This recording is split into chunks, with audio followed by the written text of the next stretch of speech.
What's your never again story? Story 1.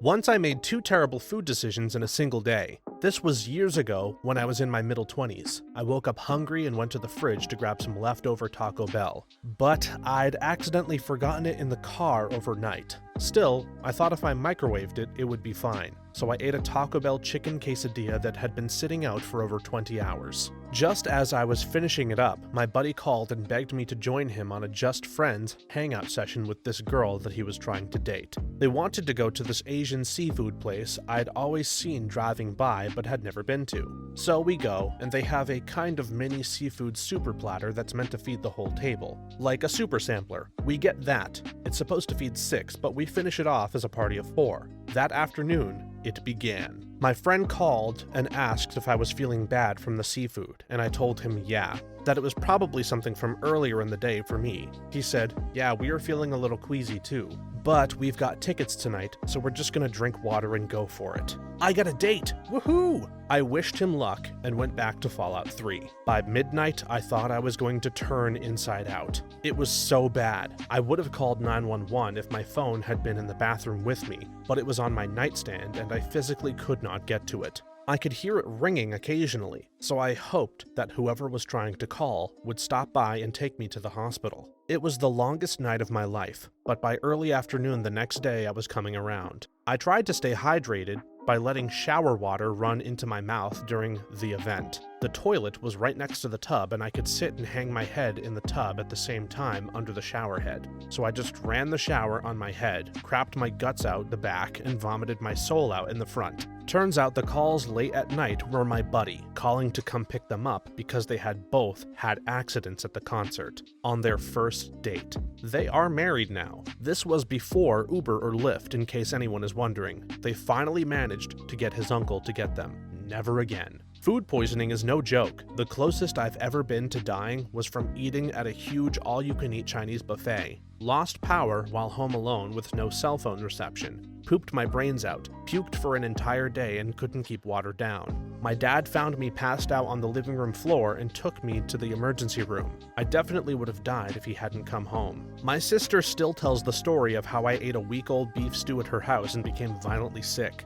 I let her tell this story because the only memories I have of that day are me taking the food out of the fridge and then me kneeling by the toilet several hours later. Not even vomiting, just by the toilet. Whatever happened that day was so bad I subconsciously blocked it out of my memory. Story 2. I've told this story before, and it's probably not the type of story you were expecting, but it fits the question, so here you go. Okay, so this requires a bit of backstory. When my wife and I first got together, we lived in a tiny apartment and shared a twin bed. This situation continued even after she got pregnant. This, of course, substantially reduced my sleeping area. We slept in a spooning position one night when she was about 7 months pregnant. I awoke in the middle of the night and tried to readjust the blanket to recover myself. It often would end up bunched up between us, so I reached down to find it and pulled it back up. There was some resistance, but I assumed that she had her foot on it or something, so I pulled harder and kept pulling, assuming it would come free any second now. At this point, my wife turned her head around and angrily asked what the hell I was doing. Turns out that I was not pulling the blanket. I had grabbed the back of her underwear and was forcefully pulling them up her ass crack. I broke out laughing and couldn't stop for a while. She was substantially less amused and even less so after my explanation. So, the mistake I will never make again is, TLDR, never tell an angry, rudely awoken pregnant woman that you mistook her underwear for a blanket, especially if you're laughing hysterically at the time. I did the same thing to my pregnant ex-wife, except I was dreaming, and when she woke up I was standing on the bed holding her elevated off the mattress by the back of her underwear. When she finally woke, she asked me what the hell I was doing. I replied, "What do you mean what?" and fell quickly back asleep. I am a deep sleeper. I laughed my ass off the next day when she told me what had happened. She was not happy then, but even now post-divorce, if either of us says, "What do you mean?" we are co-parents and basically best friends now. The other almost pees themselves from laughing. Story 3. Rode an Amtrak train from New Orleans to Washington, D.C. I thought I was a prodigy by choosing coach seating over a sleeper car or flying as I was saving some money by doing so. Jump forward to 25 hours in the same seat. The dude next to me pulling a Germany versus Poland invasion of the armrest. The baby screaming all night in the back of the car, and I couldn't sleep. The toilet situation had deteriorated on board to the point where I could use my elbows and my boots to open and close the door and flush the toilet, as my fellow riders were baffled by the concept of flushing and utilizing a trash bin for paper towels. I've been awake 25 hours by this point, and it's 3:45 a.m. If I ever do this, it's gonna be in a sleeper car. Screw the savings. Murder on the Orient Express had the right idea. Took an Amtrak train from Montana to North Dakota on a trip that was supposed to take 12 hours. Ended up taking 28 hours due to mostly winter-related delays, and another 4 hours, which was surprise stop and search by heavily armed border patrol. It reached a nightmare proportion when the food and beverage car ran out of everything.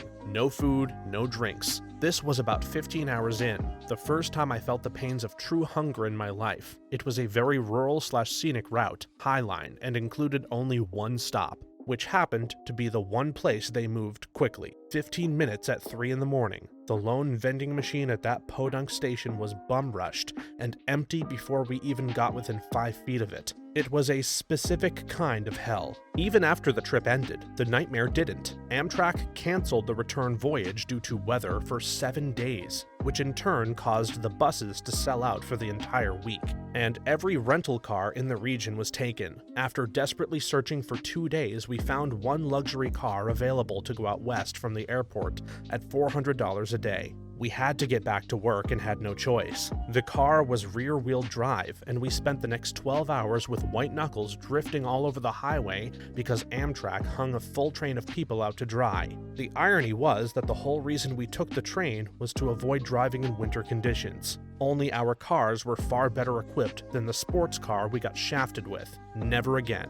I had a very similar experience on the Coast Starlight going from Riverside, California to Seattle, Washington in January of 2008. My first train was delayed by a frozen switch in Cajun Pass. This was a foreshadowing of things to come. My second train pulled out of LA on time and all the area commuters made it to their stops in good order. It was a pretty good start to the trip, making our way north and seeing all of this beautiful Californian countryside. But then we got into the Central Valley and our train started having to pull over on sidings to let freight pass. Freight companies own the rails, so Amtrak has to give them the right of way. My train became progressively delayed as we neared Oakland. Already I was getting to know the people in my car. There was Mike, the former Marine, and his 8-year-old daughter. There was the kid with the guitar and the cute girl he was crushing on.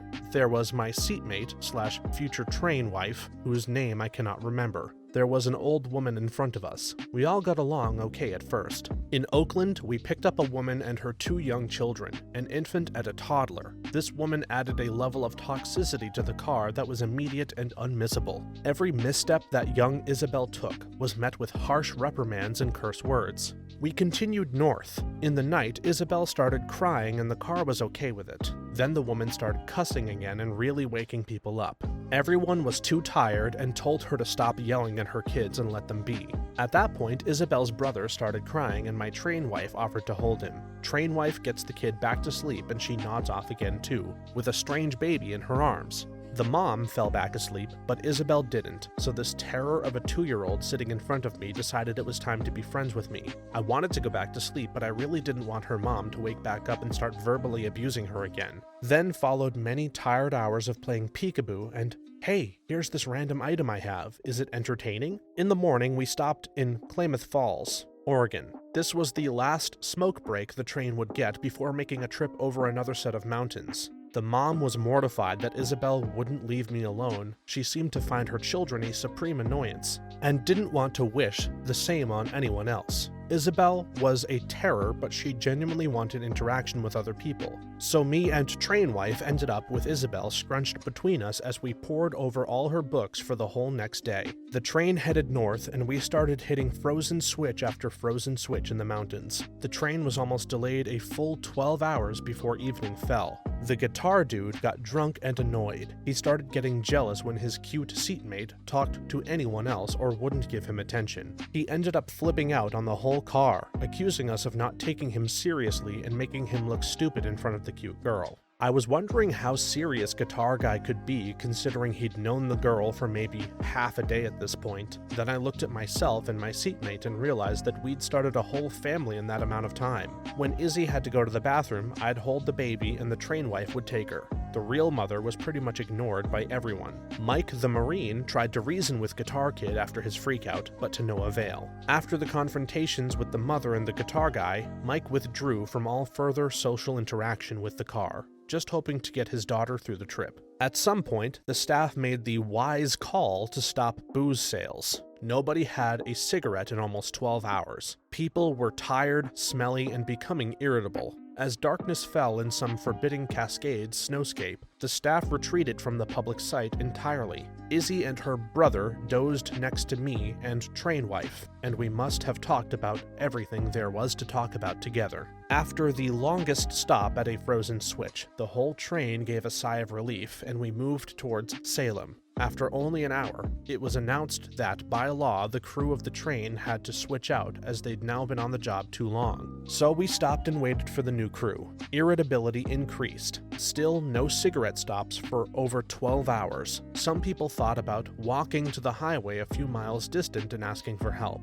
The air was uncirculated and stale inside the car. We all smelled bad. As a certain mutiny neared, and as nobody had seen an Amtrak staff member, it was decided that we would open the windows on the train cars and smoke out of those. If one leaned out the window and took in the length of the train as it curved away in either direction, you could see lit cigarettes hanging out from the same windows in every car. After some hours, we started moving again. I wish I could accurately remember how many hours we were stopped or behind schedule, but I'm certain at this point we were over half a day behind schedule. At around 11 p.m., Salem is where Isabel, her brother, and mom got off. The train wife and I reluctantly handed back our little charges to their uncertain future. Sleepy little Isabel gave me a hug, and the old lady in our car confronted the mom on how she treated her children and how she'd let two strangers basically nanny them for 24 hours. The mom cussed out the old lady, and the moment she stepped off the train, CPS was called. We all told the old lady she was awesome for standing up for the kids and for the mom.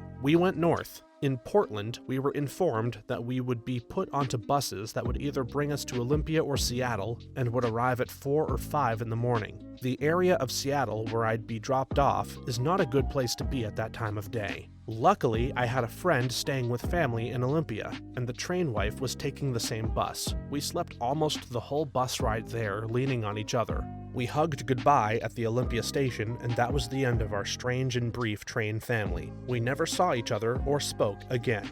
Story 4. I was the designated driver for my son's 21st birthday. He was out with Dad and about 10 of his close friends, so I was pretty busy driving back and forth, schlepping them all home. Finally, I got the call from Dad that it was time, and our son needed to go home. My son is in the back seat with one of his friends when I feel a hand come from behind and grope my boob, then quickly move down to my inner thigh. My son then says, "What do I need to do to get me some of that?" We don't talk about that night. Some answers if you're wondering. No, it wasn't the friend, as he was sitting near the door and my son had to lean forward from the back seat. While I used the phrase blackout drunk, I believe it could have even crossed into alcohol psychosis or hallucinations. No, I do not have a medical background, just my thoughts based on his complete disconnect from reality. Thank you to those who were concerned about alcohol poisoning. Yes, after the car ride home, I also had this concern. Dad and I kept a close watch on him while he slept it off. This happened 8 years ago. Yes, men find me attractive. I believe my shape/size reminded him of his girlfriend. As for the hate, my son is not a sexual predator, period. He was raised knowing how to treat women. There was no need to counsel him. I know my son and his personality is absolutely not that forward or aggressive, drunk or sober. I believe he mistook me for his girlfriend, and this was an example of the banter they shared. Story 5. Timeshare presentation. I now know what hell is like. 8 hours of my life I'll never get back. And of course, the free trip was impossible to get. We will call you on Monday sometime in the next 2 months, then you can fly out on Tuesday and come back Wednesday. Went to a timeshare presentation in Mexico. The guy hit us while leaving the airport. As this was not our first time, we entered the room with the lady who was pitching and told her, "In all honesty, we will listen to your pitch, but we are not buying anything. We are only here for the free stuff." She was pissed, told us we were wasting people's time and gave us the vouchers and told us to leave, but not before I chewed her ass about blindsiding people who had just got off a plane and were looking forward to a vacation. Totally worth it, and didn't have to even listen to the hour-long pitch. Unknowingly sat through a timeshare presentation to get free SeaWorld tickets once, took a tour of a housing complex and everything. About 2 minutes into the presentation, I realized what was going on and had no interest. But at $50 a pop for the tickets, we needed 4, I coerced the people I was with into sticking it out so that we could save $200. After a free breakfast on them as well, and a contract in front of me, I managed to shoot the guy down and get our free tickets on the spot. Still pretty proud of that one. We weren't happy we spent 3 hours to do so, but to save $200, that was pretty worth it. For further info, the hotel we were staying at mentioned it to us. It was my parents and my best friend. The presentation took place in the big meeting room at the hotel. We thought about it the night before and decided that, yeah, we wanted free tickets. So at 8 a.m. the next morning, we went into the conference room and everything started. None of us had ever heard of a timeshare, and so we had no idea what it was at first. Then I connected the dots, realized what was going on, and explained it to my parents. We decided that, yeah, we still wanted free SeaWorld tickets, so we stuck it out. 3 hours later, we shot the guy down, got our tickets, and went to SeaWorld for the remainder of the day. Yeah, 3 hours of vacation time is a lot to lose, but saving $200 and still spending 8+ hours at SeaWorld was very much worth it. Time to tell the timeshare story of my brother-in-law, Steve. He went to one of those presentations with his wife and a female friend of theirs who tagged along. The goal was to get a free barbecue grill, which turned out to be a tiny piece of crap.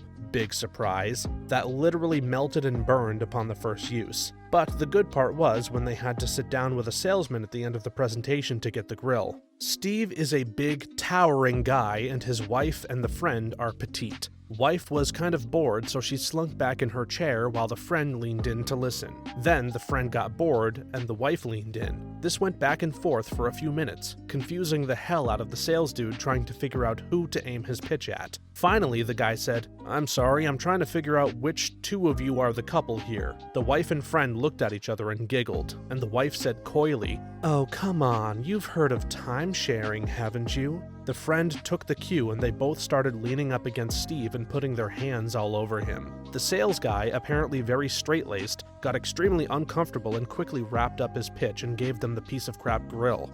Story 6. Drank an entire bottle of whiskey by myself. I know many people can handle this. I know now that I am not one of those people. The story, what I can remember, I had just moved out on my own. A young, adorable, but way above average in idiocy and pride, me, hosted a housewarming party. Keep in mind that up until this point I had never had anything stronger than a Zima. Friend: "I bet you can't drink that bottle of Jack Daniels by yourself." Me: "F you, I bet I can." I proceeded to take shot after shot after shot until the bottle was empty. I chased each of those shots with grape juice. Why, you idiot, why?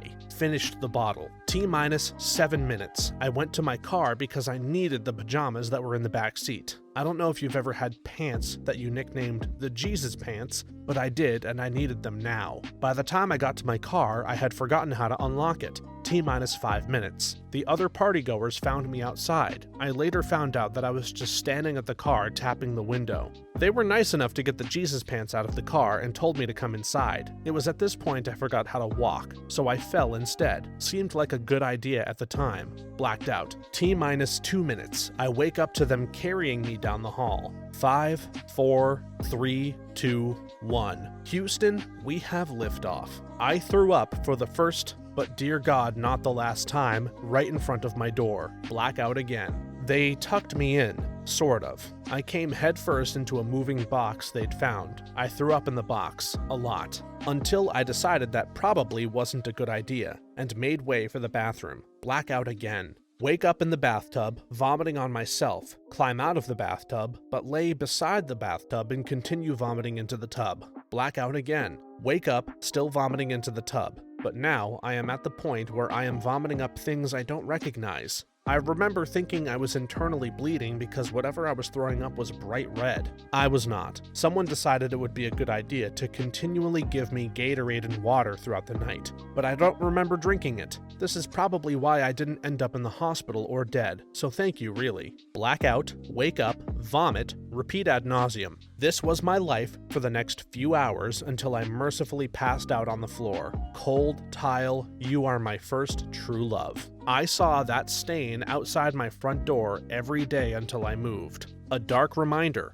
never again. Trust me, you don't want to be one of those people. It sucks being one of those people because every time you go out, either A, you can't get drunk at all, or B, you overestimate your powers and end up drinking 6 beers and half a gallon of vodka, followed by a few hours of puking and for some reason taking off your clothes, puking more and more, then falling asleep by the toilet, waking up and going to your couch because you don't want to lie in your bed because you're sweaty and honestly don't know if you are covered in puke.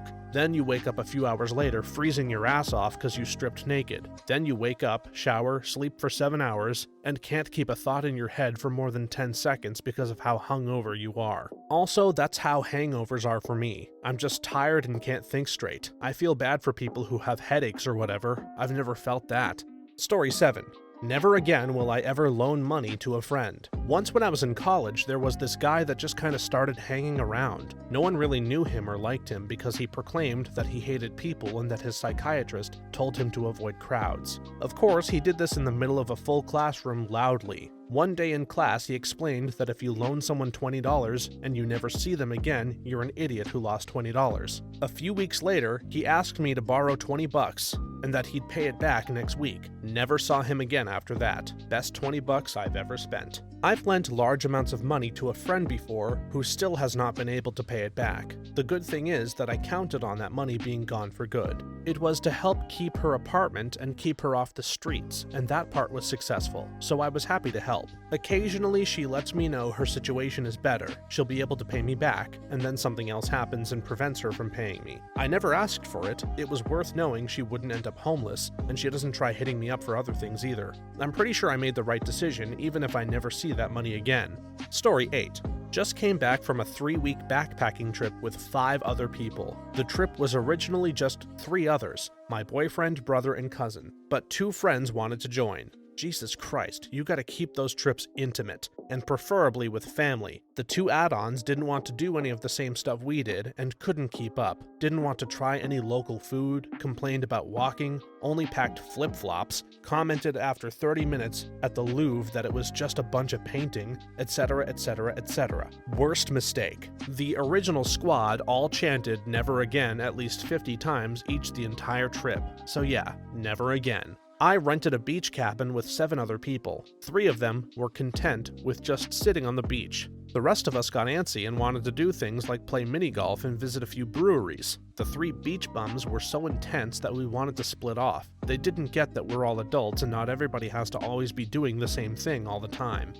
Yes, my instinct in that situation was to keep going at our own pace and do what we wanted to do. If they wanted to come, great. If not, they could do their own thing. They weren't pleased at that either. We are in our late 20s, and to me, way beyond knowing this is okay and we aren't being jerks. Some people. Story 9. Being young and stupid enough to drink whatever mixed drinks my friends were handing me at the bar when I was in college. This was about 8 years ago, and I was probably 22 at the time. Before this, I had only ever had a beer. My friend knew the bartender at the place we were hanging out. She was making the drinks way too strong. I remember one of the last drinks I had that night was called Adios. After we left the bar, I was told I refused to stick with the group and ended up walking a few miles to the other side of town because I was a complete idiot. At some point, I realized I was super drunk and literally called the police on myself because I was sick, puking, and lost. They ended up calling an ambulance. I had no insurance at the time and it cost me $600. Apparently, when you're that drunk, the police won't just take you home. Didn't expect that and paid the price. Edit. People have commented that $600 is cheap for an ambulance ride. The bill from the hospital was huge and actually messed up my credit score because I was broke. I woke up in the hallway of the hospital sprawled out on a gurney the following morning. I had puked on my shirt, so at some point they had put me in a hospital gown. Eventually, hospital staff realized I was up and moving around. They were all excited because apparently they had some sort of bet for how long I was going to be passed out. They handed me a pamphlet about the dangers of binge drinking, and I was out the door. The staff was actually really helpful and gave me some sports drinks to help me out. They didn't just kick me out, I just didn't want to get that deep into it. I walked 1.5 miles back to my house with my hospital attire blowing in the breeze. I had to stop puking twice. The funniest part about this lovely walk home is that it was smack in the middle of all the student housing by my college. I had long hair at the time and it was all greasy and crazy. My appearance was a mix between an escaped mental patient, infected by a zombie virus but hadn't yet fully turned. The looks I was getting from people I passed on the sidewalk were priceless, and even in my terribly ill state, I had a few laughs at myself for how ridiculous this ordeal was. I managed to get home to take a shower and sleep for a couple of hours before having to go to work at Jimmy John's as a delivery driver. Story 10.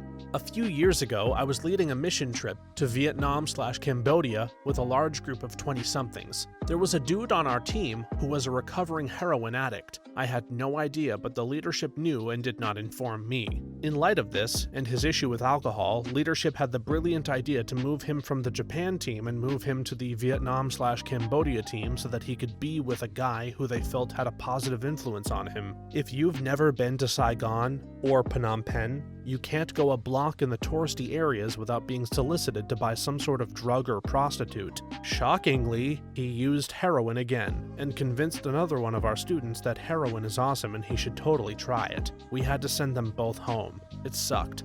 Story 11.